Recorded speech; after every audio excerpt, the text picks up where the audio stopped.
moteur.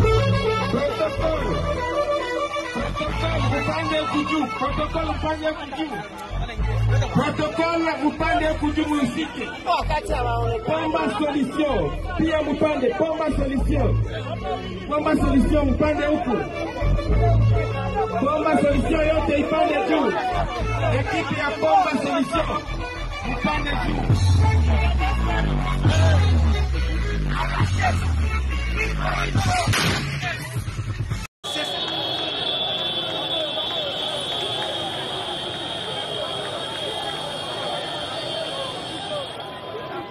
A présenté par armes nucléaires.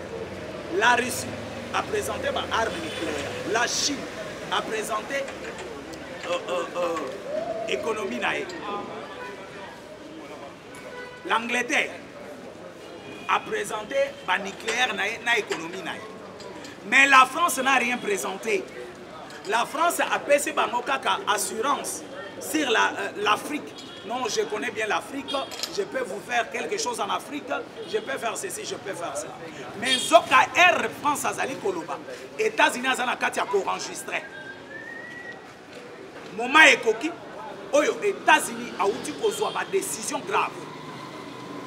États-Unis a outil qu'on soit ma décision Yamakasi pour la République démocratique du Congo. Et pour sauver la République démocratique du Congo. Et le Lengue Tozo Solo, il y a des navires de guerre, il y a des chars de combat, il y a plusieurs commandos, les Sud-Américains, Oyo Baza déjà dans l'océan, vers la République démocratique du Congo. Et les Congo viennent de gagner. Et il y a un plan, avant de continuer dans les solos, il y a un plan. Oyo Banguna, il y a la République démocratique du Congo, Baza Nakatia Kosala. Contre la République et contre le chef de l'État. Parce que bien que c'est grâce à Félix Antoine Tshisekedi, Oyo Lelo, Bangonyon Sobaza coincé, Bangonyon Sobaza na bisika ya kokendete, Bangonyon Sobaza yebate ke bakoki kosala nini. Et ndenge tozolo banabino Oyoki Kabila Koya Mangu na Est de la République. Parce qu'il avait bien déclaré à Kokitana partie orientale de la République. Mais moi, je me suis toujours posé des questions. Ce qui Kabila Koya la partie orientale, les parties orientales les a occupées par l'M23. Kabila Siko a dans la partie orientale en qualité de qui chez M23. Félicitations à mon amboka Jacquemin Chabani. Oyo a outil qu'on suspendre les partis PPRD. Parce que Batoumoussou Bazo Bengango en charnement. Bandeko, tout ça maintenant a logique. Vous le savez tous, peut-être les Congolais Bazo Bossanambam. À l'époque de Kabila comme président dans ce pays, Salmo Iskadela au Bozomonao, à ça la partie politique. Mais jour où Bazoye Kakanali Solona un rebelle, Baradia parti politique à Salmo Iskadela et pas Emmanuel Chadari comme ministre de l'Intérieur. Ce qui va Congolais va éviter Bangolelo. Mais les autres hommes officiellement, les membres de la parti PPRD, les cadres de la parti PPRD, na groupe rebelle. Na groupe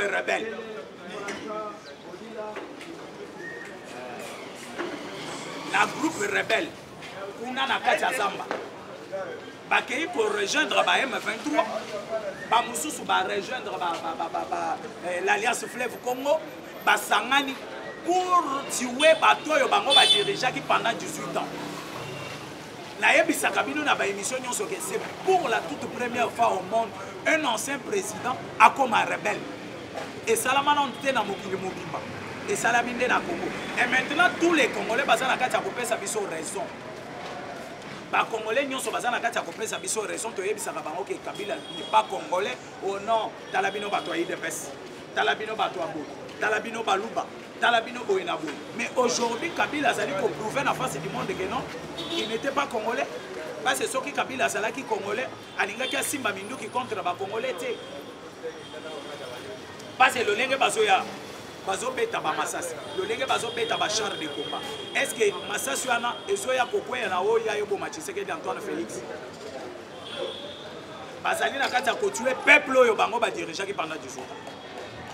Voilà, ils ont les solos na bisote, nazomaki kuna pona ko expliquer mais nous les solos na biso eza conflit oyo eza entre France na États-Unis d'Amérique.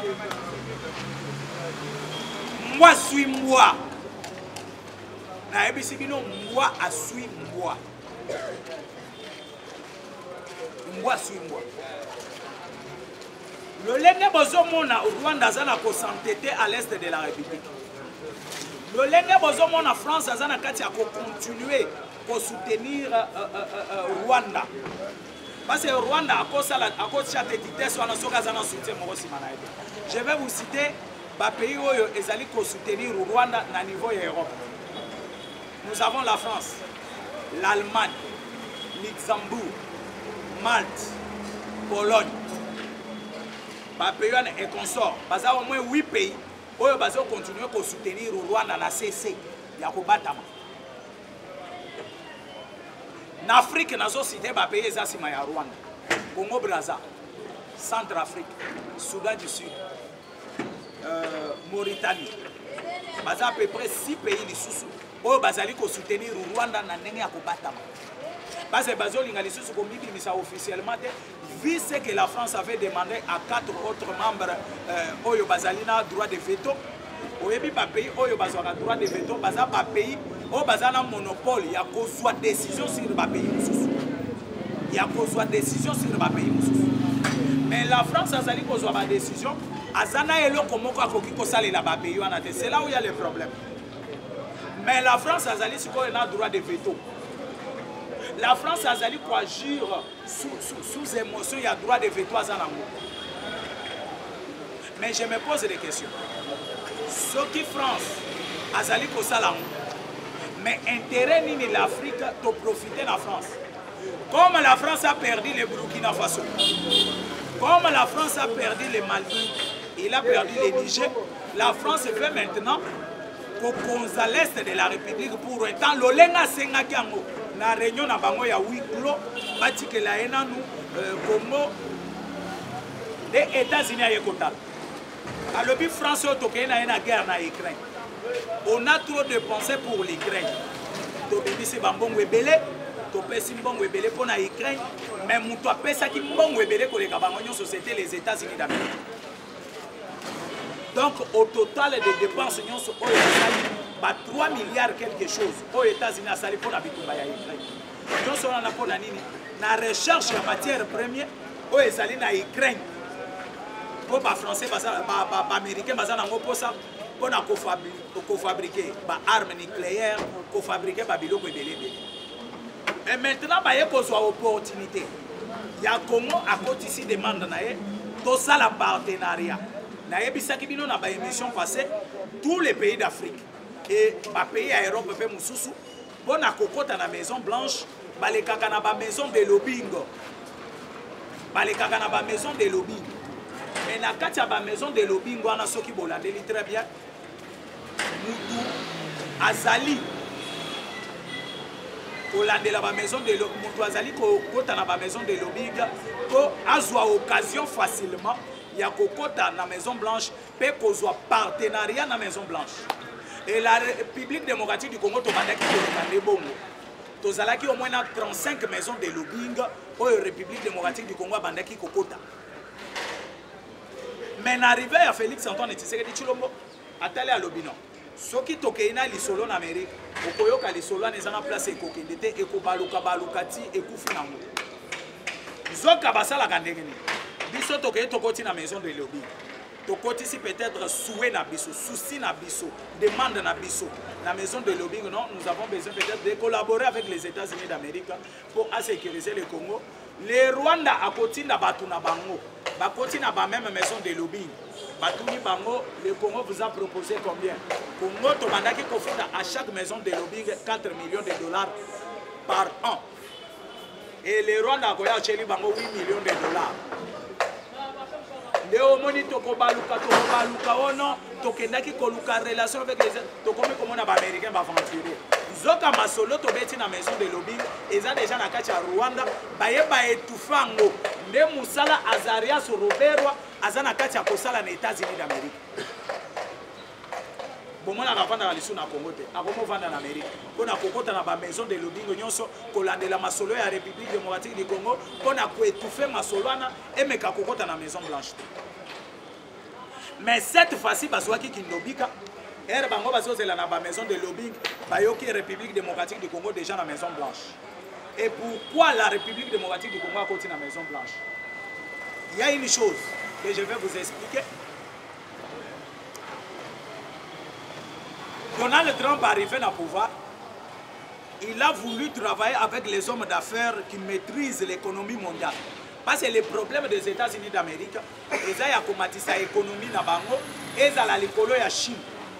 Ils ont commencé le nucléaire na bango, ils ont l'écolo ya Russie. Mais à se sentir que ils les grands États-Unis d'Amérique. Mais le lenge sikoyo, bango bazali kolandela masolwana ba homme d'affaires nyonso o bantouré Donald Trump. Et Donald Trump azana mutu oyo bazobenga Eric Prince. Aza bras droit ya Donald Trump. Aza chargé ya renseignement, non, ya sécurité ya Donald Trump.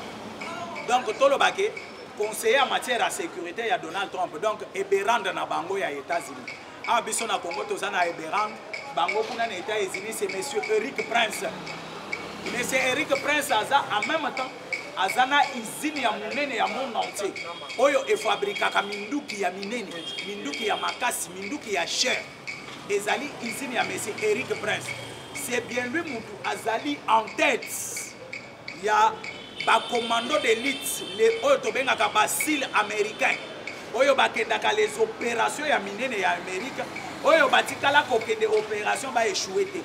Bango batu bakenda opération ya Saddam Hussein, bakenda opération ya Osama Ben Laden, bakenda ba mission ebele. Batikala ko échoué te. Mutu azali ko diriger bango pour ce moment. Ezali monsieur Eric Prince. Dès avant d'ici batu na ayebisi bango non.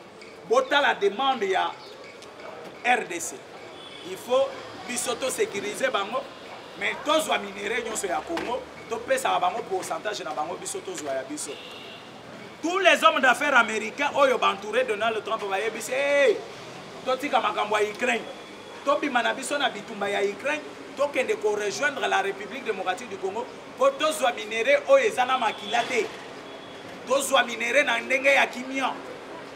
To zwa minéraux oyo ekoki kosala problème lobi na États-Unis d'Amérique te. Nde oyoki M. Eric Prince a se précipité. Yakoyebisa na Donald Trump, on est prêt à quitter la République démocratique du Congo pour sécuriser la République démocratique du Congo. Bandeko Nazali koyebisa bino que non, le Congo a gagné. Félix Antoine Tshisekedi Tshilombo a réussi la mission naïe. Parce que la mission naïe c'est de mettre la paix dans la négo. Vaut mieux qu'on a la kimia mais aux oliati. Mais aux olala na kimia ozana banzala na yo mais que bitumbalelo simba kanga lolenge na uti koyebisa bandeko ebele na parlement ebele bayo kaka na Kinshasa to tokomi komituna wana ebeti eza canon bamusu balobi te mundu bamusu balobi canon te. Ce n'est pas ça à l'est de la République. À l'est de la République soki ebeti to mutu nyonso koyebisa wana ebeti eza lance roquette to bayebisa wana eza mal. Et tout, bah, il y a AK. Bah, il déterminer même sorte ya AK. Donc, bah, si bah, mais ça n'a pas sonyon sur Yamindou qui va maîtriser même na mato inaba. Et vous me dites que le peuple a colla la kimia na banda. Mais ces gens-là, bah, ça dit qu'on mérite pas kimia na kimia. Il faut bah, de koya est de la République, bah, bon, ça n'a pas bah, son Yamindou. Mundu qui est bêti pour tout ni bah, wana mundu qui nini. Bah, bandi ko tatone. Ah, wane ko zala magia. Wane ko zala nini. Donc, comme il faut les États-Unis d'Amérique ont une décision, il y a des navires de guerre. Le allait vérifier dans Bloomberg. Des navires de guerre américains. Ils sont déjà dans maille, dans l'océan, vers la République démocratique du Congo. Et les navires, ils sont accompagnés dans un commando d'élite, les SEAL américains. Parce que les États-Unis d'Amérique a dépensé un bon belé na Ukraine. Mais les minéraux payent à Malonga pour les autres. Attendez à lobby, plus de milliards d'euros on a payé aux États-Unis et Ukraine. Ce qui n'a pas ça quand on est au Congo, la Chine a gagné déjà et belé. Les hommes d'affaires qui tout autour il y a Donald Trump a ébissé. Opportunité de suivre au Congo, de perdre la moitié. Et nous, les États-Unis, le journaliste américain, qui chef de l'État en direct, basali relais à partir des États-Unis. On a posé une question, il y a que non, bozalaki na Chine. Botiki Chine, boye pa na biso. Et maintenant, nini esalaki na binobo ke nena na Chine. Le chef de l'État a répondu à Bango avec beaucoup de sagesse pour ne pas effrayer la Chine. Et pour ne pas même aussi toucher les intérêts des États-Unis d'Amérique. Nde à répondre Bango à Ebisi Bango. Bino bozalaki na Congo, Zaïre à l'époque. Vous avez sécurisé Zaïre. Mobutu a fait 32 ans au pouvoir. Bazo banga Zaïre dans le monde entier. Bazo banga Zaïre en Afrique mobile. Mais aujourd'hui, vous avez abandonné le Zaïre. Vous souhaitez qu'on travaille dans les pays Moussoussou. Qu'on kotaka na Congo, ya kobatama. Koboma Congolais. Nde tokendaki d'abord au lieu terrain à la vide. Tokendaki d'abord kozwa Chine. Asalaka d'abord l'intérim. Il y a sécurité dans la République démocratique. Donc, on a eu une réponse. La Chine, qui touchait, et les États-Unis d'Amérique, qui touchait. Et on a le chef de l'État américain pour leur dire que non. Aujourd'hui, ce qui est au Pessibino, la République démocratique du Congo, de 1, c'est pour sécuriser la République démocratique. Nous, Chine n'a pas Bongo. Chine a matissé des taxes, il y a des usines américaines où ils ont la Chine. A matissé les taxes. Parce que la Chine a perdu le Congo et Moko. Dans quel sens? La Chine, biso toke na Chine, to sombi minduki. To memi minduki na Congo. To sombi ba drone de guerre, to sombi ba avion de guerre, to yena biloko wana. Chine azote ke la biso ba drone de guerre, azozo banti drone atekeli au Rwanda. Ne bomona ki un certain moment oyoki bato bakomi ko se poser ba question, oh mais suko ebundaka lisusu te. Ba drone na biso esalaka lisusu te. Drone moko c'est 400 millions de dollars. Il y a des drones, il y a 400 millions, il y a des drones, il y a 40 millions, il y a des drones, mais tozala qui n'a 5 drones, oh, ils sont même 400 millions, 400 millions. Et maintenant, tozo sont des drones en abongo. Et pas Chine. Chine a eu un petit drone à Tegeli au Rwanda. Er bozo tombo la drone au Rwanda bête. Et puis, botombo le drone au Rwanda bête. Et puis, Neba eko signaler la République démocratique du Congo, banti drone oyo, Chine a salafo na ba drone à Tegeli au Rwanda. Le chef de l'État a joué diplomatie. Il a qu'à faire endormir la Chine, commencer à travailler avec les États-Unis d'Amérique. Parce que les États-Unis d'Amérique sont qui à s'engager pour sécuriser le pays, à zonga kasimate. Nebo moni, na koyo kambala moko masolano, omoni ba américain ba tindi mbala moko. Ba char de combat, ba tindi ba navire de guerre, ba tindi biloko belé parce que les États-Unis d'Amérique, le président américain vient de signer une ordonnance ordonnant les États-Unis d'Amérique de descendre en République démocratique du Congo et défendre la République démocratique du Congo. Ndeboyo kaki côté ya basango babandi koloba mbala moko non démarche to salaki bato bafutaki biso eza moto a financaki biso eza au Rwanda. Bo se poser ba question pour air to bandaki koloba makambo wana bato mususu babanda loba tala baluba. L'économie a présenté des armes nucléaires. La Russie a présenté des armes nucléaires. La Chine a présenté l'économie. L'Angleterre a présenté le nucléaire dans l'économie. Mais la France n'a rien présenté. La France a payé une assurance sur l'Afrique. Non, je connais bien l'Afrique, je peux vous faire quelque chose en Afrique, je peux faire ceci, je peux faire ça. Mais Zoka Air France Azali Koloba, États-Unis Azana Katia pour enregistrer. Moment Ekoki, Oyo, États-Unis a outil qu'on soit ma décision grave. États-Unis a outil qu'on soit ma décision Yamakasi pour la République démocratique du Congo.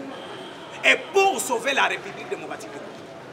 Et le Lenguetozo Solo, il y a des navires de guerre, il y a des chars de combat, il y a plusieurs commandos, les SEAL américains, Oyo Baza déjà dans l'océan, vers la République démocratique du Congo. Et le Congo vient de gagner. Et il y a un plan, avant de continuer dans les solos, il y a un plan.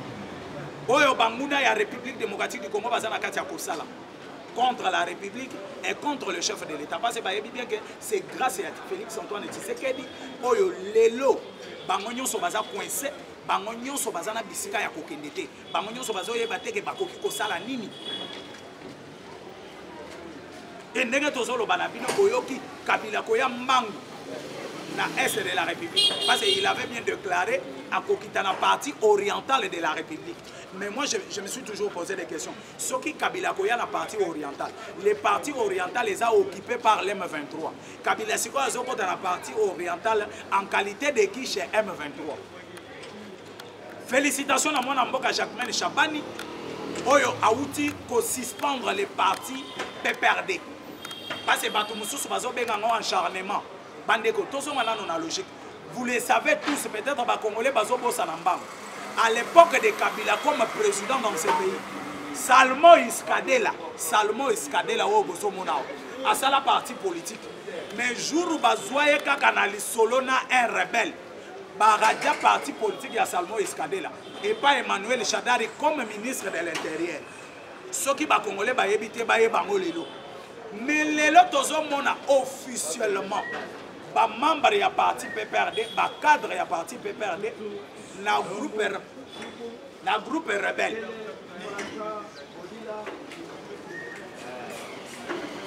Le groupe rebelle, on a Katia Zamba. Bakei pour rejoindre M23, Bamoussou va rejoindre l'Alliance Fleuve Congo, Basangani pour tuer Batoyo Bango va diriger qui pendant 18 ans. C'est pour la toute première fois au monde un ancien président a comme un rebelle. Et ça l'a manonté dans Mokili Mokimba. Et ça l'a mis dans Congo. Et maintenant tous les Congolais basés dans Katia Kopé ça biso raison. Les Congolais nyonso basés dans Katia Kopé ça biso raison to yebisaka bango ke Kabila n'est pas congolais. Oh non, talabino batoyi de pes. Talabino batoabo. Talabino baluba. Talabino Boenabo. Mais aujourd'hui, Kabila a prouvé en face du monde que non, il n'était pas congolais. Parce que ce qui Kabila a congolais, il y a Simba Mindou qui contre les Congolais. Parce que le lingue bazoya, bazo beta ba Massassi, le lingue bazo beta ba char de combat. Est-ce que Massassi ana ezoya kokoya na oya yobo Tshisekedi d'Antoine Félix? Bazali na kata ko tuer peuple yo bango ba dirigeaki pendant 18 ans. Wana eza lisolo na biso te nazongaki kuna pona ko expliquer binoka moko.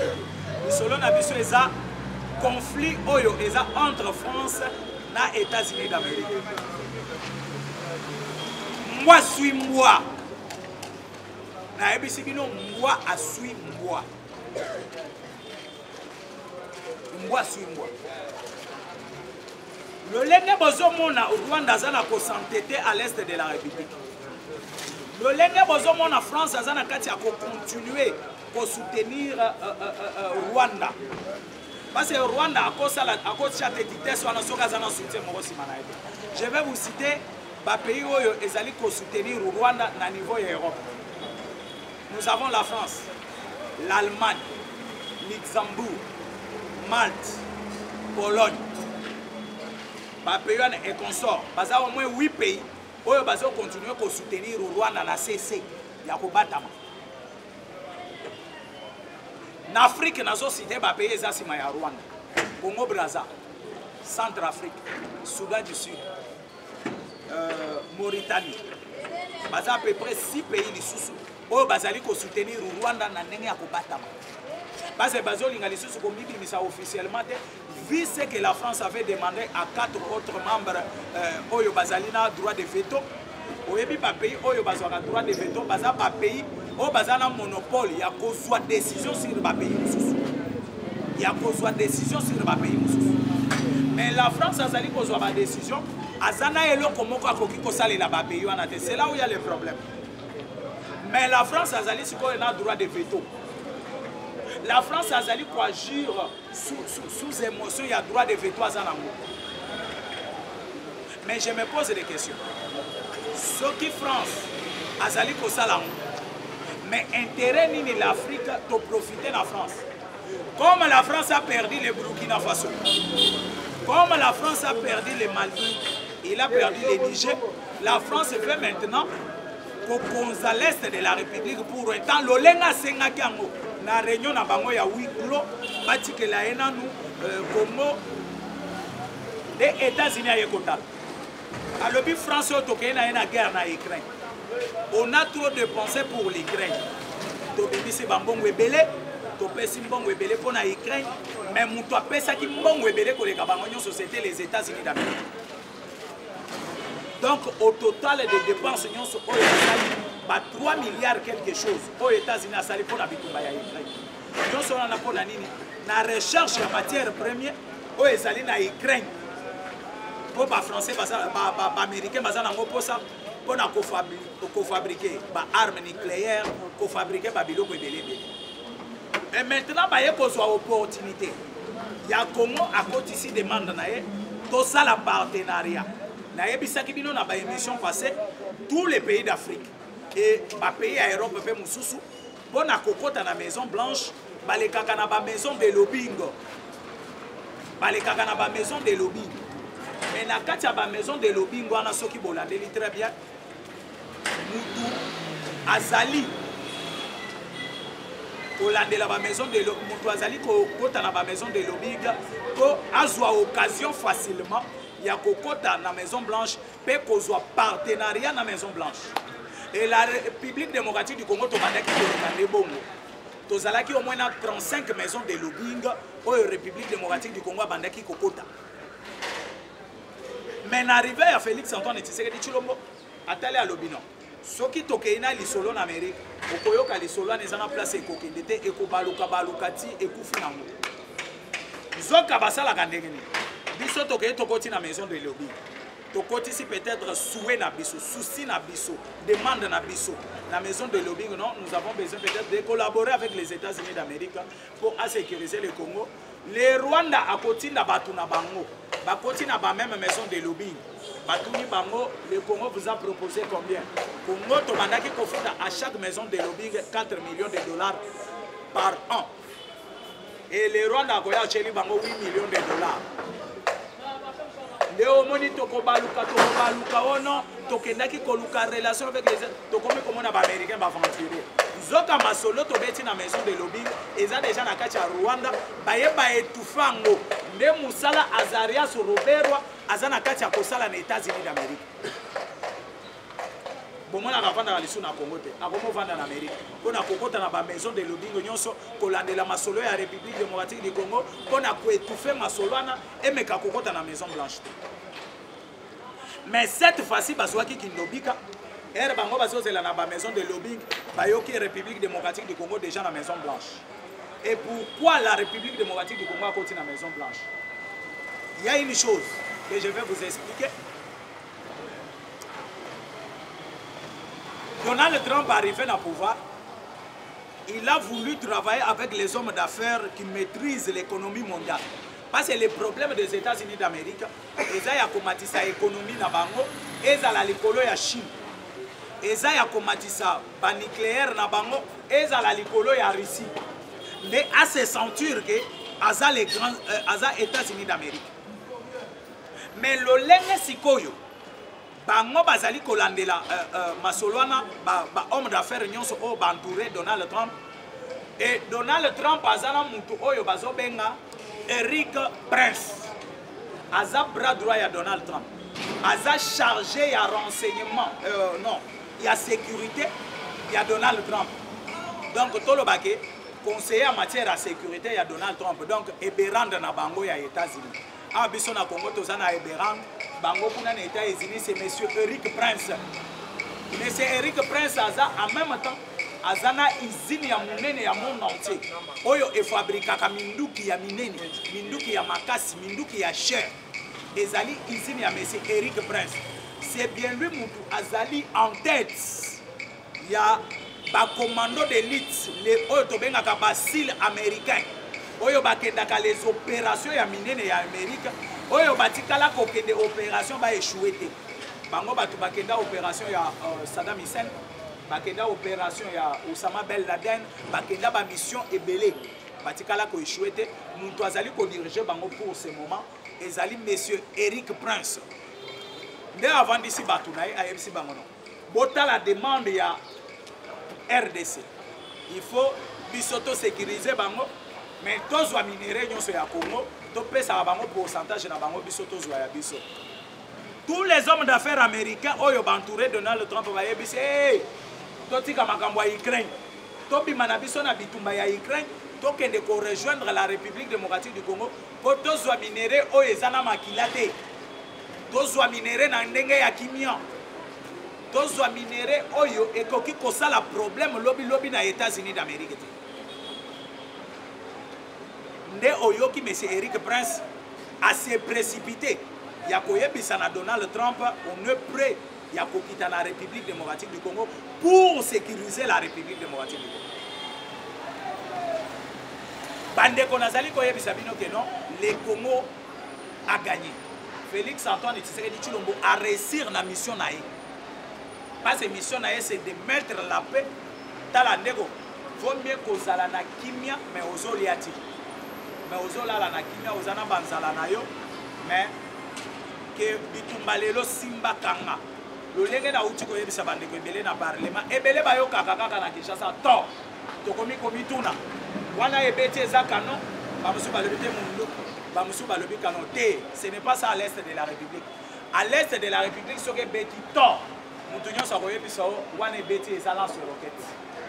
To ba ebiso wane eza mal. Et to ba ebiso wane eza aka. Ba bandi ko déterminer même sorte ya aka. Donc basi ba mesana ba sonyon so ya binduki ba maîtriser même na matoi na bango. Et vous me dites que le peuple a kola la kimia na bandako. Mais ces gens là bazali ko mériter pe kimia na kimia. Il faut bandeko ya est de la République babo ça na pe ba son ya minduki. Munduki ebeti boye totuni bango wana munduki nini babandi ko tatone ah wane ko zala magia wane ko zala nini donc bakomi ko tatone nde oyoki les États-Unis d'Amérique bazwi une décision bala moko ya kocha des navires de guerre lolenge tozo solo na bino aller vérifier na Bloomberg des navires de guerre américains ils ont déjà na mai na océan vers la République démocratique du Congo et Manavire Ezoya ya Momokote est accompagné dans ma commando d'élite, les SEAL américains. Parce que les États-Unis d'Amérique a dépensé un bon belé dans l'Ukraine. Mais les minéraux payent à Malonga pour les États-Unis. À lobby, plus de milliards d'euros on a payé dans les États-Unis, dans l'Ukraine. Ce qui n'a pas ça quand on est au Congo, la Chine a gagné déjà et belé. Les hommes d'affaires qui tout autour il y a Donald Trump va ébisser. Opportunité de suivre le Congo, de perdre la moitié. Et nous, les États-Unis, le journaliste américain, qui chef de l'État en direct, va saluer relais à partir des États-Unis. On a posé une question, il y a que non, vous allez en Chine. Vous allez en Chine, vous allez pas en Bissou. Et maintenant, Nini et Salaki Nabinogo qui est en Chine. Le chef de l'État a répondu à Bango avec beaucoup de sagesse pour ne pas effrayer la Chine et pour ne pas même aussi toucher les intérêts des États-Unis d'Amérique. Il a répondu à Bango à ABC Bango. Bino Bozalaki na Congo, Zaïre à l'époque. Vous avez sécurisé Zaïre. Mobutu a fait 32 ans au pouvoir. Bazo Banga Zaïre dans le monde entier. Bazo Banga Zaïre en Afrique mobile. Mais aujourd'hui, vous avez abandonné le Zaïre. Vous souhaitez qu'on travaille dans les pays Moussous. Pour que le Congo, il y a un batama pour les Congolais. Nous d'abord relier terrain à la ville. Nous d'abord que la Chine a d'abord l'intérim. Il y a sécurité dans la République démocratique. Donc, on a eu une réponse. La Chine qui touche et les États-Unis d'Amérique qui touche. Et on a le chef de l'État américain qui a les sous pour leur dire que non. Aujourd'hui, ce qui est au Pessibino, la République démocratique du Congo, de 1, c'est pour sécuriser la République démocratique. Nous avons Chine na koyoka bongo. Chine a matisi ba taxe mbalamoko, il y a ba usine américaine au ezana kati ya Chine. A matisi li bango ba taxe.